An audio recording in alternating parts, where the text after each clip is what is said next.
Hello everyone, welcome to Augusta classes. फिर से मैं आपके लिए 25 मोस्ट इंपॉर्टेंट क्वेश्चन लेके आया हूँ। दोस्तों, ये 25 क्वेश्चन आपके एग्जाम के लिए काफ़ी महत्वपूर्ण होंगे, साथ ही ऑप्शन भी। तो चलिए शुरू करते हैं। अगर आप दोस्तों इससे पहले जितने वीडियो आ चुके हैं उसको देखना चाहते हैं तो प्ले लिस्ट में जाकर देख सकते हैं। और मैं डेली एक होमवर्क भी देता हूँ, आप वो होमवर्क को कंटिन्यू रख सकते हैं। साइंस अगर आपको अच्छा करना है दोस्तों, आसानी से इसी चैनल पे मेरे द्वारा आपको करवा दिया जाएगा। अब जो भी बात मैं बोल रहा हूँ दोस्तों, मैं क्यों बोल रहा हूँ, क्योंकि इसके पीछे भी कारण है कि आपको जानकारी होनी चाहिए कि 24-46 बैच दोस्तों मैंने क्या किया था, क्वालिफाई किया था एसआई वाला। जो वैकेंसी आई थी 2019 में क्वालिफाई किया था। और साथ ही मेरे 3-4 जो दोस्त थे, मतलब कि ग्रुप तो नहीं बोल सकते उसको, रूममेट बोलते हैं, सब ने क्वालिफाई किया था। तो वही चीज़ों को मैं दोस्तों आपके सामने ला रहा हूँ, किस तरीके से हम लोगों ने स्टडी किया था। तो चलिए क्वेश्चन को शुरू करते हैं। बस ये आपको विश्वास के लिए मैं इसलिए बोल रहा हूँ, ये मेरी कोई बताने का वजह यही है कि आप विश्वास करोगे, एक ट्रस्ट वर्दी रहेगा, ट्रस्ट बिल्टअप हो जाएगा कि जो बता रहे हैं भाई साहब कुछ कर रखे हैं। ठीक है, चलिए अब आते हैं अपने प्रश्न पे आते हैं। लेकिन उससे पहले क्या करेंगे, हम लोग एक कटअप बनाते हैं हर दिन के भांति।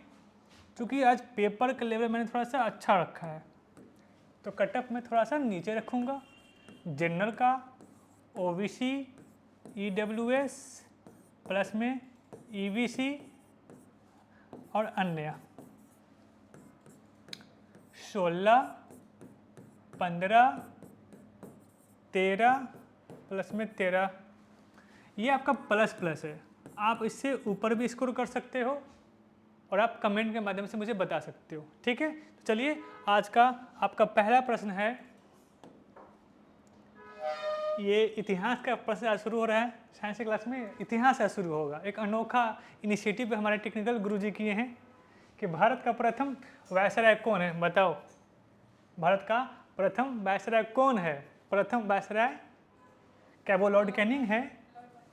लॉर्ड कैनिंग, प्रथम वायसराय लॉर्ड कैनिंग है। और अंतिम गवर्नर जनरल भारत कौन था? भाई साहब, जो अंतिम होगा वही तो प्रथम होगा, तो यही साहब हो जाएंगे। अब बोलेगा भारत का प्रथम पूछ देगा गवर्नर जनरल, तो वो कौन हो जाएगा? तो आपका विलियम बेंटिंक। तो अंतर समझोगे, भारत का प्रथम कौन? तो वायसराय तो लॉर्ड कैनिंग। भारत का प्रथम गवर्नर जनरल तो कौन बोल रहे, कौन होगा? Lord William Bentinck. बस यही तो क्वेश्चन आते रहते हैं और बच्चे इसी में ऊपर नीचे होते रहते हैं, तो आप इसे गलती ना करेंगे। आगे देखिए, सांस लेने में ऐच्छिक क्रियाओं के लिए इम्पल्स कहाँ से प्रारंभ होती है? एक गाना है माधुरी दीक्षित का, धक धक करने लगा, गाना याद है ना? हाँ बाबू, बस वही चीज़ ध्यान रखना है। जो माधुरी का जो गाना था धक धक करने वाला, वो क्या चीज़ के कमी कारण हो रहा था?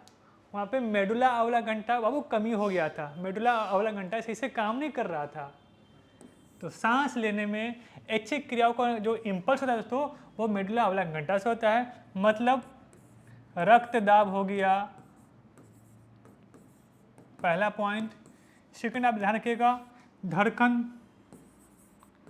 धड़कन का नियंत्रण कौन करेगा? सभी मेडुला ऑब्लांगेटा करते हैं। उल्टी का नियमन भी कौन करता है? वो मेडुला ऑब्लांगेटा भी करते हैं। अब वो आपको पता होगा सेरिब्रम क्या होता है, पता है? सेरिब्रम जो मैं बोल रहा हूँ आप उसको याद कर रहे हैं, मेमोराइज कर रहे हैं। तो मैं जो बता रहा हूँ, मतलब मैं भी तो याद करके कहीं ना कहीं से लाया हूँ ना। तो याददाश्त, चिंतन, अच्छे वाणी कहाँ से बोली जाती है? तो मुख से नहीं, वो बातें बनती है दिमाग में। तो दिमाग के कौन से पार्ट में? तो सेरिब्रम में। कहाँ पे? सेरिब्रम में। तो ध्यान रखिएगा, चिंतन, ज्ञान, ज्ञानी बात, याददाश्त, ये सारे अब सेरिब्रम से संबंधित है। तो ये पॉइंट आप ध्यान रखोगे, याद करना। जैसे होमवर्क मिलता है आप याद करते हो, वो कहाँ से? सेरिब्रम से। अब आपको पता है कि मेडुला ऑब्लांगेटा और सेरिब्रम मस्तिष्क के आगे पार्ट में होते हैं कि पीछे पार्ट में? तो ये आपसे पूछता है। तो सबसे आगे आपको क्या मिलेगा, आपको अग्र पार्ट में सेरिब्रम मिलता है और पिछले पार्ट में क्या मिलेगा, आपको मेडुला ऑब्लिंगेटा मिलेगा। मस्तिष्क का ये पार्ट है, प्रमस्तिष्क बोल सकते हो। तो ये क्वेश्चन आपके लिए इतना महत्वपूर्ण है, कोई ना कोई एग्जाम में मिलते रहता है। अमूमन बिहार एसएससी में तो ये मिलते रहेगा कि मेडुला का काम क्या है, सेरिब्रम का काम क्या है। बस माधुरी दीक्षित का गाना याद रखिएगा, धक धक करने लगा, आपका आंसर मेडुला से मिल जाएगा। ठीक है, अगले क्वेश्चन पे आते हैं हम लोग कि किसने इलेक्ट्रॉनों के पथ पर दीर्घवृत्तीय कक्षकों का प्रवेश कराकर बोर मॉडल को बाबू बदल दिया। वो व्यक्ति कौन था जो बोर थ्योरी को बदल दिया, यही आपसे पूछा जा रहा है। कहाँ पे, तो दीर्घवृत्तीय कक्षकों पे जाके। तो वो व्यक्ति का नाम क्या है, तो सेमरफील्ड है। कौन हो जाएगा, सेमरफील्ड हो जाएगा। बहुत ही प्यारा क्वेश्चन था और प्रीवियस ईयर क्वेश्चन था। अब देखिएगा यहाँ पे 2-3 महत्वपूर्ण ऑप्शन भी है। थॉमसन इलेक्ट्रॉन का खोज किया था, इलेक्ट्रॉन का खोज किया था। रदरफोर्ड क्या किए थे, तो नाभिक का खोज किए थे। परमाणु के अंदर नाभिक होता है, किसके द्वारा बताया गया, तो रदरफोर्ड के द्वारा बताया गया था। महत्वपूर्ण है। चलिएगा अब दोस्तों आगे आते हैं कि पक्सिनिया ग्रेमिनेसी कवक से क्या होता है। ये बीमारी है और ये किस में बीमारी होता है दोस्तों, तो आपको कुछ याद नहीं होगा, लेकिन आपको एक बात याद होगा कि जब आप आवृत्त बीजी पढ़ते होंगे, आवृत्त बीजी मतलब कि एंजियोस्पर्म पढ़े होंगे, तो एक कुल आप याद किए होंगे। कौन सा, ग्रेमिनेसी कुल। कौन सा कुल, ग्रेमिनेसी कुल था क्या इसमें, ग्रेमिनेसी कुल क्या था। तो इसमें अब क्या होता है, चावल, गेहूं, जितने भी अनाज जो हम लोग खाते हैं, मक्का हो गया, बाजरा हो गया, सब किस कुल में आते थे, तो अब वो ग्रेमिनेसी कुल में आते हैं। तो कम से कम अगर ये याद है तो कहीं से भी चीज़ों को आप उठा सकते हो। तो ग्रेमिनेसी वाले किस में हो सकता है, तो अनाज में हो सकता है। तो देखिए इसमें से कौन सा अनाज है वो, तो गेहूं में ब्लैक रस्ट होता है। तो ऑप्शन डी आपका सही आंसर जाएगा। अगला क्वेश्चन है कि निम्न दिए गए धातुओं में से कौन सा सबसे कम अविक्रियाशील है। सबसे पहले जान तो लो कितना अविक्रियाशील होता है, के ना के मांगल। ये ट्रिक है आपको याद करने का है कि सबसे ज़्यादा अविक्रियाशील कौन है, तो आप बताओगे के वाला है। नाम कैसे होते हैं, तो पोटेशियम। अब आपको ये नहीं देगा, बोल देगा कि इनमें से सबसे ज़्यादा अविक्रियाशील कौन है, तो आप बताओगे सोडियम। तो सबसे ज़्यादा एग्जाम में आता है कि इसमें से सबसे ज़्यादा अविक्रियाशील धातु कौन है, तो आपका आंसर हो जाएगा पोटेशियम। लेकिन यहाँ पे क्या पूछा जा रहा है आपसे कि निम्न दिए गए धातु में से कौन सा सबसे कम अविक्रियाशील है। क्या वो जिंक है, क्या वो एल्युमिनियम, क्या कैल्शियम, मैग्नीशियम। आप देखोगे यहाँ पे जिंक का नाम आ रहा है, नहीं आ रहा है। एल्युमिनियम का आ रहा है, नहीं आ रहा है। देखिए कैसे सोडियम है, नहीं है। कैल्शियम हाँ, तो ये नहीं होगा, क्योंकि ये जो आपका सबसे कम पूछ रहा है, या तो इसे नीचे ही नहीं होगा, ऊपर तो होगा नहीं। ऊपर जाओगे तो क्या हो जाएगा, वो अभिक्रियाशील ज़्यादा धातु होगा। मैग्नीशियम आपका यहाँ पे, ये भी नहीं होगा। एल्युमिनियम मिल गया, जिंक नहीं मिल रहा है। तो देख सकते हो कि इसका जो जिंक का नंबर आएगा एल्युमिनियम के बाद ही आता है। क्या आता है, एल्युमिनियम के बाद ही आता है। तो आपका आंसर ये हो गया। याद कैसे करोगे, एक ही बार में याद करोगे, के ना के मांगल ऐसे याद करोगे ये कहानी से, तो आपको आसानी से याद रहेगा। वैसे तो अब मुश्किल है आपको कि potassium, sodium, calcium, magnesium, aluminium ऐसे याद करोगे, भूल जाओगे। लेकिन के ना के मांगल बस हो गया। उसके बाद जिंक आता है, लोहा आता है, बस ये कहानी हो गया। फिर शीशा आता है, पीवी आता है। सबसे कम अविक्रियाशील धातु कौन है, तो बाबू आपका सोना होता है। कौन होता है, सोना बाबू, अपना सोना होता है। तो ध्यान रखिएगा, अविक्रियाशील धातु जब भी पूछे तो सबसे ज़्यादा कौन हो जाएगा, पोटेशियम हो जाएगा। एग्जाम में सीधे आ जाएगा कि सबसे ज़्यादा अविक्रियाशील धातु कौन है, तो पोटेशियम। ये आपका डाटा इतना याद होना चाहिए, आपका काम बन जाएगा। चलिए आगे चलते हैं कि वस्तु से बड़ा आभासी प्रतिबिंब किस में मिलेगा। क्या उत्तल दर्पण मिलेगा, आप लोग नहीं मिलेगा। क्यों नहीं मिलेगा, कि जब आप बाइक पे बैठते हैं और जो साइड मिरर होता है उसमें क्या देखते हो, तो पीछे का गाड़ी देखते हो, बड़ा बड़ा ट्रक का छोटा आकार में बनता है। तो जब छोटा आकार में बनता है, हाँ पूछ क्या रहा है आपसे, बड़ा पूछ रहा है, तो सबसे पहले उत्तर दर्पण छाड़ दो। अब जानते हो अबू एक क्या बच गया, अवतल लेंस नहीं, अवतल दर्पण। क्या होता है दोस्तों, फोकस, सेंटर, ध्रुव। जब वस्तु यहाँ पे होगा ना, उसका प्रतिबिंब इतना बड़ा बनेगा। कहाँ पे बनेगा, मतलब कि फोकस और ध्रुव के बीच में अगर वस्तु होगा, वो वस्तु का प्रतिबिंब सबसे बड़ा और सीधा और आभासी बनता है। देख सकते हो कहाँ पे है, ये कंडीशन होता है, इसी कंडीशन में क्या बनता है वो आपका ये फिगर बनता है। तो अवतल दर्पण में आप याद रखोगे ये कंडीशन बनता है। नेक्स्ट क्वेश्चन क्या है, क्वेश्चन नहीं है, नहीं पढ़ो इसे, नहीं, ये पढ़ो, अब पढ़ो कि निम्न में से किस ग्लैंड को ग्लैंड ऑफ इमरजेंसी कहते हैं। क्या होता है, जब आप किसी को गलिया के भाग जाओ, मार खा के भाग जाओ, या कोई आपको मार रहा है, तो कौन सा ग्लैंड से हार्मोन का सिक्रेशन होता है। देख लो कि पाँच छः लड़का मारने वाला आ रहा है, तो दिल की धड़कनें काफ़ी कुछ होने लगती है, तो वो कौन सा ग्लैंड से होता है, तो वो होगा आपका एड्रिनल, है ना। एड्रिनल से एड्रीनाइल आपका हार्मोन निकलता है, इसी को बोलते हैं लड़ो एवं उड़ो। पहला मारो और भाग जाओ, भाग जाओ, रुको नहीं, लात खाने वाला काम नहीं करना है, मारो और फरार हो जाओ, ठीक है ना। तो कौन सा वो एड्रिनल ग्लैंड से निकलता है हमेशा। इमरजेंसी में इसको बोलते हैं आपातकालीन हार्मोन भी बोलते हैं, आपातकालीन हार्मोन भी बोलते हैं इसको। बस इतने ही पॉइंट है, आप याद रख सकते हो। पाया कहाँ जाता है, तो वही अपना किडनी के आसपास में पाया जाता है ये। चलिए अगला क्वेश्चन है डीएनए के बारे में, अच्छे से पढ़ लेना, पढ़ा हुआ है कि डीएनए फिंगरप्रिंटिंग पितृत्व स्थापना तथा बलात्कार के अपराधियों की पहचान हेतु महत्वपूर्ण परीक्षण है। चलिए ठीक है, आपका ये कथन हो गया, बिल्कुल ठीक है। कारण आपको जानना है, ये कथन क्या सही है, क्या कारण वो सही होगा, ये आपसे पूछ रहा है। तो डीएनए परीक्षण हेतु बाल, सूखे रक्त व वीर्य के सूक्ष्म नमूने पर्याप्त होते हैं, बिल्कुल ठीक है। मतलब कि आपका कथन भी ठीक है और उसका कारण भी ठीक है। तो देखिएगा कौन सा आंसर जाएगा आपका, कथन ए तथा कथन बी दोनों सत्य है, तथा कथन ए कथन बी कथन ए का सही स्पष्टीकरण है, बिल्कुल ठीक है। जो ये आपका परीक्षण होता है उसमें इस नमूने का प्रयोग किया जाता है।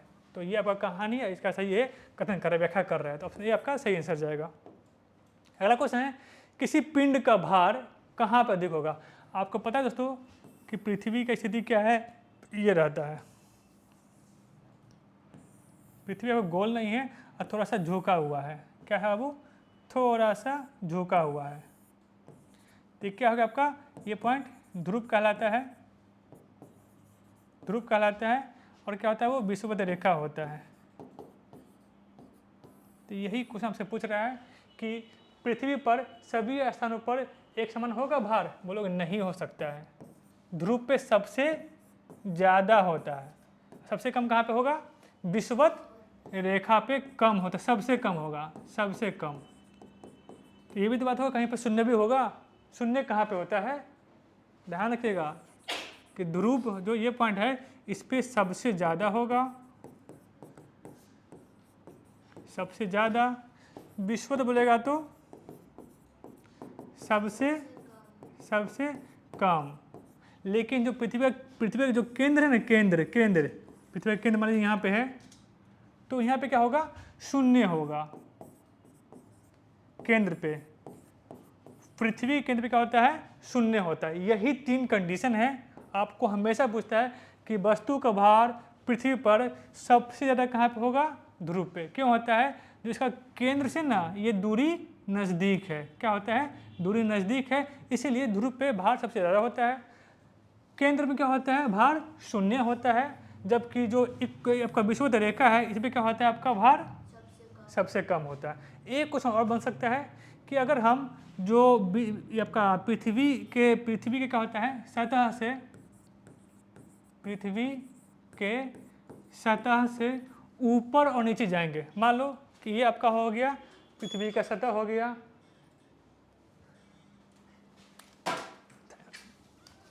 और ले लीजिए। तो ये सतह हो गया, इसके ऊपर इसके नीचे जाएंगे तो क्या होगा, भार क्या होगा, बताओ बताओ क्या होगा भार, नहीं हमेशा घटेगा। सतह से ऊपर नीचे जाओगे घटेगा हमेशा, दो कंडीशन। कब घटेगा, तो देखना कि जब भी केंद्र से ध्रुव की ओर जाएंगे तो बढ़ेगा, लेकिन सतह से ऊपर नीचे होगा तो घटेगा।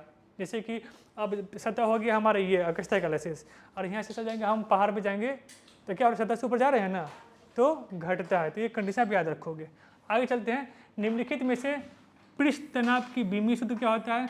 आपको पता है कि न्यूटन में पता क्या होता है, लंबाई होता है, मतलब कि बल बटा लंबाई होता है, इसे आपको पता है।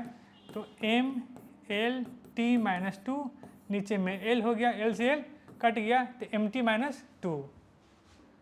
एम टी माइनस कहाँ पे है, एम टी माइनस टू होना चाहिए। अच्छा यहाँ पे है आंसर नहीं, जैसे कि बल का क्या होता है, M L T minus two होता है, और बच्चे में क्या बोले लंबाई, तो एल हो गया, एल से एल कट गया, कटा ना, तो एम बच गया और टी माइनस टू इसका राइट आंसर हो जाएगा।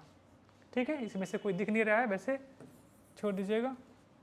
आगे देखते हैं कि एल्युमिनियम को जंग से बचाने के लिए इसकी सतह पर एल्युमिनियम मतलब कि ऑक्साइड की एक मोटी परत के निर्माण को क्या कहते हैं, पता है आपको, एनोडीकरण बोलते हैं। क्या बोलते हैं, एनोडीकरण। क्या बोलते हैं, क्या बोलते हैं ना, गैल्वेनीकरण होता है ना, ये होता है, इसको जस्तीकरण भी कहते हैं। हाँ ठीक है ना, तो बोलना चाहिए ना। चलो ठीक है, ये क्या है क्वेश्चन, टेक्निकल टीम इसका ईरर है ना, ये क्वेश्चन सही है, ईरर है, मतलब कि इसका ऑप्शन ईरर है। बस आपको हम ये बता देते हैं इसके बारे में कि अभिसारी लेंस की फोकस दूरी वही होती है जो, अब वो क्या होता है, बैगनी हरा लाल क्या होता है, तरंग दैर्ध्य होगा। आपको पता ही है कि सबसे ज़्यादा तरंग दैर्ध्य किसका होगा, तो लाल का होता है। हाँ, तो सबसे बड़ा कौन हो जाएगा, एफ आर, लाल हो जाएगा। सबसे कम किसका होगा, बैगनी का, बीच में क्या हो जाएगा, एफ ग्रीन हो जाएगा ना। यही इक्वेशन बनता है किसमें, अभिसारी लेंस। फोकस दूरी क्या होता है वो, जिसका ज़्यादा आपका तरंग दैर्ध्य होगा उसी का वो क्या हो जाएगा आपका, ये इक्वेशन बन जाएगा। तो आइए चलते हैं क्वेश्चन नंबर 13 पे। क्लोरीन अणु में निम्न में से कौन सा बंधन होता है। सिंपली बंधन तीन प्रकार का होता है, एक होता है आयनिक बंधन, आयनिक, एक होता है संयोजी, एक होता है उपसंयोजी होता है। अब इसी में से आपको चूज करना है, आयनिक, संयोजी, उपसंयोजी। क्या बोला है, क्लोरीन अणु। बस यही कॉन्सेप्ट है कि दो परमाणु है और वो अपना इलेक्ट्रॉन एक दूसरे को साझा करेंगे, इलेक्ट्रॉन क्या कर रहे हैं, ट्रांसफर करेंगे, वो क्या कहलाएगा, आयनिक कहलाता है। संयोजी में क्या होता है, समान परमाणु है, ट्रांसफर नहीं करेंगे, क्या करेंगे, साझा कर लेंगे। क्या कर लेंगे, साझा कर लेंगे। इसको क्या बोला जाता है, संयोजी बोला जाता है। ठीक है, अब देख लीजिएगा, इसमें से बताइएगा कि क्लोरीन अणु निम्न से कौन सा बंधन है, बताइएगा आप लोग। क्या वो वैद्युत संयोजी है कि एकल है कि द्वि संयोजी है कि उपसंयोजी है। इलेक्ट्रॉन बिल्कुल ठीक है आपका। यहाँ पे क्या हो रहा है, वास्तव में इलेक्ट्रॉन को साझा कर रहा है, दो कर रहा है, तो द्वि संयोजी हो गया। इसमें से अभी दो हटा देंगे, अब एक बचेगा, तो क्या हो जाएगा, एकल संयोजी। जब स्पष्ट रूप से नहीं लिखेगा तो क्या बोलेंगे, ये आपका सिंबल ये हट जाएगा, ये हट जाएगा, सीधे संयोजी हो जाएगा। इस तरीके से आप ध्यान, केमिस्ट्री में अच्छे से इसको ध्यान रखेंगे हम लोग। चलिए अगला क्वेश्चन हम लोग आता है, इससे पहले कि सपने सच हो आपको सपने देखने का हक होना चाहिए। ठीक है, यही कलाम साहब जो बोले थे। आगे चलते हैं। सबसे पहले बनने वाले प्राथमिक जाइलम क्या मुझे होता ही नहीं, ये तुम डाल देते हो ये क्या है कि सबसे पहले बनने वाला प्राथमिक जाइलम तत्व तो कौन है, प्राथमिक पूछ रहा है, मतलब कि प्रीमेटिव, सबसे पहले क्या बनता है जलम का। तो पढ़े हो कौन सा कोशिका? प्रोकैरियोटिक। यूकैरियोटिक पढ़े हो ना, मतलब पहले वाला कौन हो जाएगा? प्रोकैरियोटिक। कोई दिक्कत नहीं है। अब क्या याद करना है? वैसे प्रोटो क्या हो गया आपका? पहले का हो गया, मतलब कि जाइलम सबसे पहले कौन बनता है? प्रोटोजाइलम। इसको आप ऐसे याद रख सकते हो। अगला क्वेश्चन है कि निम्नलिखित में से कौन सा सबसे बड़ा कोशिका है? सबसे बड़ा कोशिका कौन है? तो आपका आंसर क्या हो जाएगा? शुतुरमुर्ग का अंडा हो जाएगा। फिर सबसे छोटा कौन हो जाएगा? माइकोप्लाज्मा गैलीसेप्टिकम, इसका पूरा नाम है। वैसे बोलेंगे कि ह्यूमन बॉडी में सबसे बड़ा कोशिका किसका होता है? अंडाणु का। अंडाणु होता है, अंडाणु, ठीक ना। और सबसे छोटा हो जाएगा तो शुक्राणु होता है। ये हो गया आपका बड़ी, ये आपका हो गया छोटी हो गया। चलिए अगला क्वेश्चन है कि निम्न यौगिक में से किसका जलीय विलयन विद्युत धारा का सबसे अच्छा सुचालक होता है? कुछ नहीं है, वही कॉन्सेप्ट है, आपको 7 से लेके 1 तक ना जाना है। यहाँ पे क्या होता है? प्रबल होता है ना, जो अम्ल 1 पे होगा वो क्या होगा? सबसे ज़्यादा प्रबल होता है, सबसे ज़्यादा प्रबल होता है। यहाँ पे क्या हो जाएगा? दुर्बल हो जाएगा, जो 7 के पास होगा। और जो 7 पे उसको क्या बोलेंगे? उदासीन बोलेंगे ना, उदासीन बोलेंगे। अब यही कॉन्सेप्ट याद रखना है कि इसमें से सबसे प्रबल अम्ल कौन है? तो HCl होता है। क्या होता है? HCl होता है। तो उसका जलीय विलयन क्या होगा? तो सबसे ज़्यादा होगा। क्या होगा? सबसे ज़्यादा होगा। अगला क्वेश्चन है कि निम्न में से कौन सा एक यौगिक पैरा ऑक्साइड है? सिंपल याद करेंगे हम लोग, BaO क्या होता है आपका? यौगिक पैरा ऑक्साइड होता है। ऑक्सीजन का वो 3 ऑक्सीकरण होता है। एक कहलाता है आपको सुपर ऑक्साइड कहलाता है। एक आपको पैरा ऑक्साइड कहलाता है, पैरा ऑक्साइड कहलाता है। एक बस ऑक्साइड कहलाता है। यही 3 कंडीशन होता है। ये 3 को आपका ऑक्सीकरण किसका? ऑक्सीजन का। तो सबसे महत्वपूर्ण पैरा ऑक्साइड कौन है? वो आपका BaO है। अगला क्वेश्चन है आपका कि एक विशेष लौह तार का विद्युत प्रतिरोध R है। क्या है? प्रतिरोध कितना दे रखा है? R दे रखा है। यदि इसकी लंबाई तथा त्रिज्या को 2 गुना कर दिया जाए, क्या कर दिया? 2 गुना कर दिया जाए। तो सबसे पहले ये क्वेश्चन करने से पहले हम फॉर्मूला देखेंगे। इसका फॉर्मूला क्या होता है? R बराबर, इसको कांस्टेंट बोलते हैं, बटा में L बटा में A, मतलब कि ये एरिया हो गया। क्या हो गया? क्षेत्रफल हो गया, क्षेत्रफल बोला है। अब वो भाई साहब क्या बोला है? लंबाई को क्या करेगा? 2 गुना करेगा, ठीक है। और क्षेत्रफल को क्या करेगा? 2 गुना करेगा। 2 से 2 कट गया। कोई अंतर हो रहा है? नहीं हो रहा है, नहीं हो रहा है बाबू। एरिया को 2 गुना करना मतलब कि उसका रेडियस, मतलब क्या? रेडियस R² होगा। तो ये कितना हो जाएगा? पहले R था, अब क्या हो जाएगा? R की जगह पर हम लिखेंगे 2R लिखेंगे। क्या लिखेंगे? 2R, इसका स्क्वायर हो जाएगा। तो ये 4R² हो गया। तो चेंज नहीं हुआ। एरिया मतलब क्या होता है? πr² होता है। हाँ, तो अभी इसको 2 गुना करेंगे तो मतलब कि R का वैल्यू 2 गुना करेंगे, मतलब वो 4 हो रहा है। पहले क्या था? 1 था, अब वो 4 हो रहा है। दिख गया ना? अब 8 काटेंगे 1:4 हो गया ना, पहले वाला अभी वाला का अनुपात। तो यही पूछ रहे हैं आपसे। अब देखेंगे ये हो गया, हम R निकल गया, मतलब कि R क्या हो रहा है हम लोग का? यहाँ पे L का जगह पे 2 आ जाएगा, यहाँ पर 4 आ जाएगा, तो हाफ हो गया, ये आधा हो गया, तो आधा बढ़ रहा है। जबकि अब वो आपसे ये पूछ रहा है विशिष्ट प्रतिरोध। तो ये R का मान कितना हो गया? हाफ हो गया।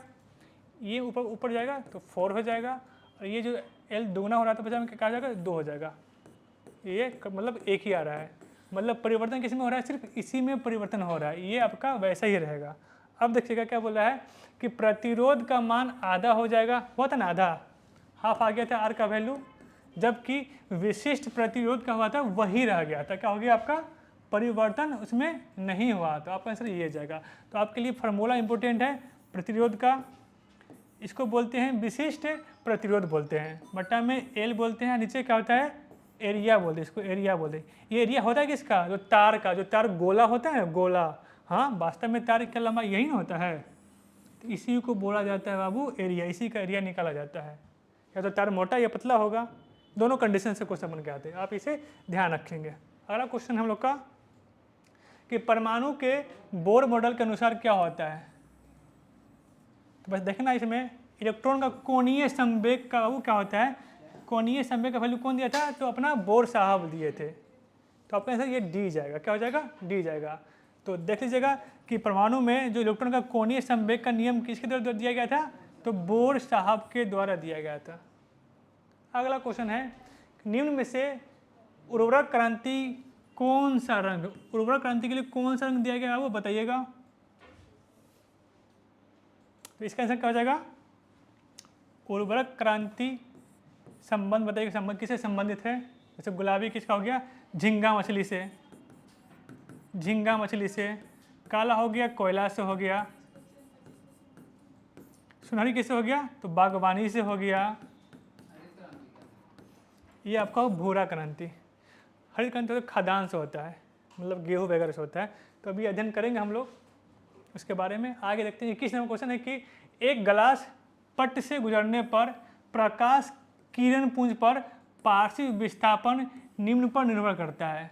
सिंपली आपसे पूछ रहा है कि ये पट है, इस पर जो प्रकाश आता है, जो हल्का ये परिवर्तित होकर ऐसे आता है, ऐसे जाता है, आपसे ये पूछ रहा है। थोड़ा सा जो विचलन हो रहा है उसी को बोलते हैं पार्श्व विस्थापन बोलते हैं। तब वो ये डिपेंड करता है किस पे? केवल नहीं, आपतन कोण पर डिपेंड करेगा क्योंकि वो चेंज हो रहा है, प्लस में जो इसका मोटा है मोटाई पर डिपेंड करता है। क्या होता है? ग्लास पट की मोटाई पर भी डिपेंड करता है। तो ऑप्शन आपका सी इसका राइट रहेगा। अगला क्वेश्चन है, केला का पीएच वैल्यू पूछ रहा है, हैं? उससे पहले हमको बताइएगा, हाँ लार का पीएच वैल्यू जो एग्जाम में आता है, ये तो यूं ही मैं डाल दिया था। लार हो गया, उसके बाद दूध हो गया, उसके बाद मूत्र हो गया। 6, 6.5, 6.6, हाँ इस तरीके से आप याद रख सकते हो। जबकि पूछेगा रक्त का तो 7.4, इसका हो गया आपका 5.2 हो गया।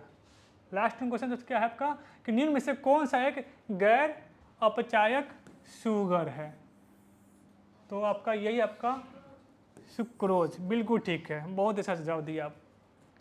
क्वेश्चन 24 है, एस्बेस्टस अब जो काम एस्बेस्टस कारखाना में जो काम करता है आपका मजदूर लोग, उसमें कौन सी बीमारी हो जाती है? उसके धूल वगैरह से कौन सी बीमारी हो जाती है? हाँ फेफड़े का बीमारी। धूल से कौन सा बीमारी होता है? तो फेफड़े में बीमारी होता है। बहुत अच्छा जवाब दिए हैं। और आज का आखिरी क्वेश्चन है कि निम्नलिखित में से कौन सा रोग उसके जीव के कारक के बारे में सही नहीं है? जैसे कि होता है ना कि टीबी किससे होता है, तो आप बताओ कि जीवाणु से होता है, किस बैक्टीरिया से होता है, वही आपसे पूछ रहा है। एड्स किससे होता है? HIV से होता है। मलेरिया किससे होता है?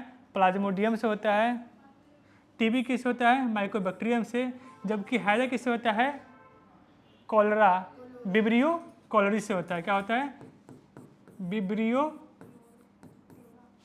कॉलरी कहते हैं इसको, ठीक ना? विब्रियो कॉलरा से होता है। तो आपका ये आंसर जाएगा। तो ये आज का आपका रहा 25 क्वेश्चन। आप अपना कमेंट बताइएगा और वीडियो अगर पसंद आए तो लाइक कीजिएगा। मिलते हैं हम लोग अगले क्लास में। धन्यवाद।